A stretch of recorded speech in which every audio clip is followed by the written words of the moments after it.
Hello everyone, welcome back to the channel. Today I'm going to show you how to add Tesla key to Apple Wallet. Alright, some key notes to take here. You can add your car key to the wallet app and use your iPhone or Apple Watch to lock, unlock, and start your car. To add and use a car key on your iPhone or Apple Watch, this is what you need. First is a compatible car. And to find out if your car is compatible, contact the manufacturer or your dealership. Also, you will need an iPhone XS or later, or even iPhone SE second generation with the latest version of iOS, or Apple Watch Series 5 or later, or Apple Watch SE with the latest version of Watch OS. And it also need to be assigned in your device with your Apple ID.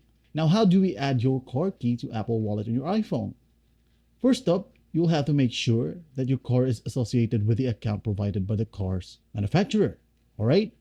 You will have to open the manufacturer's app, email or text message, or use your car's display and follow the instructions to set up a key.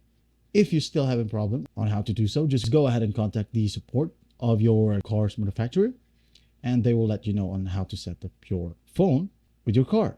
All right? Next up, when you're sent to the wallet app, just simply tap continue. All right? If prompted by the on-screen instruction, just place your iPhone on the key reader while your iPhone and car pair. All right. Again, if prompted by these on-screen instructions, place your iPhone on the key reader while your iPhone and car pair. Now, when you add your car key on your iPhone, it might be added automatically to your paired Apple Watch. Or you might see the option to add it to your paired Apple Watch. And that's basically it. I hope this video helped some. Please don't forget to share this video to your friends. And if you find this video helpful, please leave a like and subscribe. Thank you for watching. Goodbye.